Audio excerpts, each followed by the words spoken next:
हमारे देश के वित्त मंत्री श्रीमान अरुण जेटली जी को उत्तम बजट देने के लिए बहुत बहुत बधाई देता हूं। ये एक ऐसा बजट है जो गरीब को सशक्त बनाएगा, बुनियादी ढांचे को और मजबूत भी बनाएगा, गति भी देगा, हर किसी की उम्मीदों को अवसर देगा,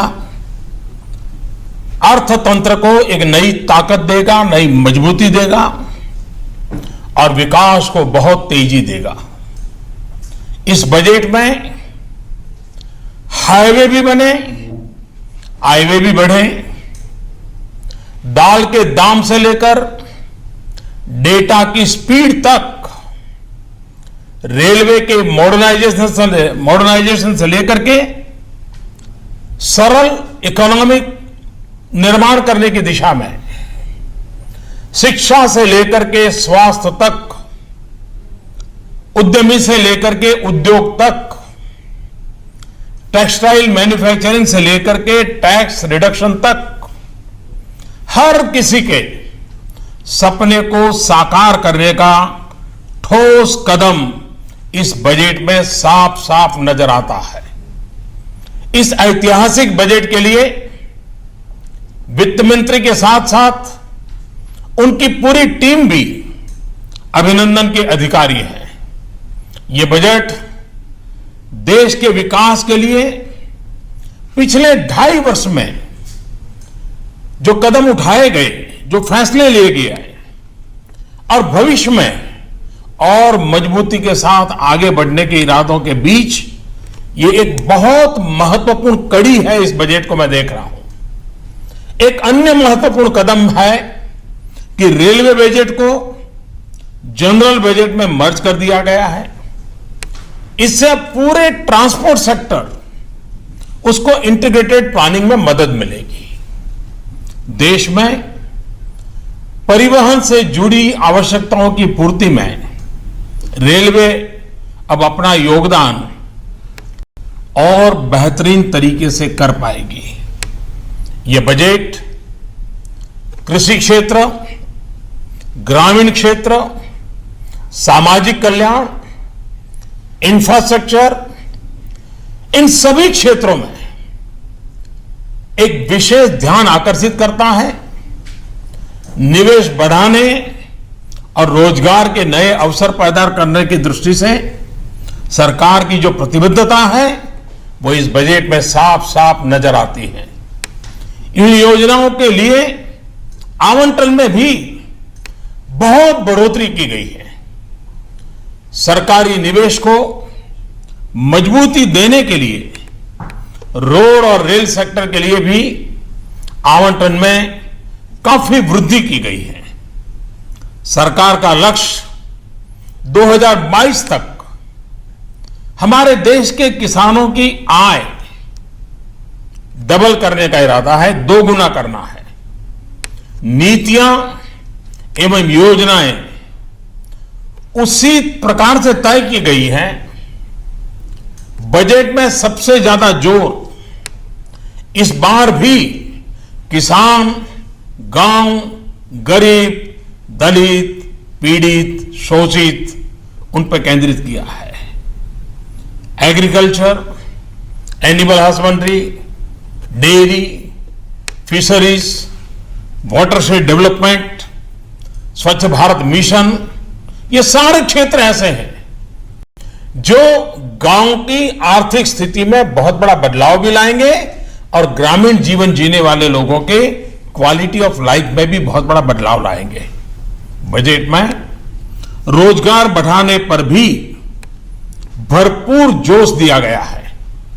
नौकरी के लिए नए अवसर पैदा करने वाले सेक्टर, इलेक्ट्रॉनिक्स मैन्युफैक्चरिंग, टेक्सटाइल, उसको विशेष राशि दी गई है। असंगठित क्षेत्र में काम करने वाले लोगों को संगठित क्षेत्र में लाने के लिए भी व्यापक प्रावधान किए गए हैं। स्किल डेवलपमेंट बजट में काफी बढ़ोतरी की गई है। ये हमारे देश के युवाओं को ध्यान में रख करके और जो डेमोग्राफिक डिविडेंड है इसका भरपूर फायदा भारत को मिले उस पर ध्यान केंद्रित किया है। Mahatma Gandhi National Rural Employment Guarantee Scheme, उसके लिए भी अब तक जितना हुआ है किसी भी वर्ष में न हुआ हो इतना रिकॉर्ड आवंटन किया गया है। बजट में महिला कल्याण पर भी विशेष ध्यान दिया गया है। महिलाओं और बच्चों से जुड़ी योजनाओं के लिए बजट में वृद्धि की गई है। स्वास्थ्य और उच्च शिक्षा के लिए भी बजट में काफी बढ़ोतरी की गई है। आर्थिक विकास में तेजी लाने और रोजगार के नए अवसर बनाने में हाउसिंग और कंस्ट्रक्शन सेक्टर, इसकी बहुत बड़ी भूमिका है। यह बजट ग्रामीण के साथ साथ शहरी इलाकों में भी हाउसिंग सेक्टर को मजबूती प्रदान करने वाला है। रेलवे के बजट में एक बात पर विशेष बल दिया है और वो है रेलवे सेफ्टी फंड। इस फंड की मदद से रेलवे सुरक्षा पर पर्याप्त धनराशि खर्च करने में मदद मिलेगी। बजट में रेलवे और रोड इंफ्रास्ट्रक्चर के कैपिटल एक्सपेंडिचर में काफी बढ़ोतरी कर दी गई है। डिजिटल इकोनॉमी के लिए जो कॉम्प्रिहेंसिव पैकेज दिया गया है उससे टैक्स चोरी की संभावनाएं कम होगी और अर्थव्यवस्था में काले धन के प्रवाह पर नियंत्रण संभव होगा। डिजिटल इकोनॉमी को एक मिशन के तौर पर शुरू किए जाने से आने वाले वर्ष में 2017-18 में 2500 करोड़ डिजिटल ट्रांजैक्शन के बड़े लक्ष्य को प्राप्त करने में बहुत बड़ी मदद मिलेगी। हमारे वित्त मंत्री जी ने कर प्रणाली में जो सुधार और संशोधन किए हैं उससे मध्यम वर्ग को राहत मिलेगी, उद्योगों की स्थापना होगी, रोजगार के अवसर मिलेंगे, भेदभाव के अवसर खत्म होंगे और सबसे महत्वपूर्ण पहलू है कि निजी निवेश को प्रोत्साहन मिलेगा। बजट में व्यक्तिगत इनकम टैक्स कम करने की घोषणा देश के मध्यम वर्ग को ज्यादा स्पर्श करती है, बड़ी महत्वपूर्ण है। 10% से एकदम 5% कर देना बड़ा साहसपूर्ण निर्णय है। करीब करीब हिंदुस्तान के अधिकतम करदाताओं को इससे बहुत बड़ा लाभ होने वाला है। आपने देखा होगा बजट में काले धन और भ्रष्टाचार के खिलाफ मेरी लड़ाई निरंतर चल रही है। पॉलिटिकल फंडिंग की चर्चा हमारे देश में बहुत होती रही है। राजनीतिक दल हमेशा चर्चा के घेरे में रहे हैं। चुनाव के अंदर डोनेशन एकत्र करने की नई योजना भी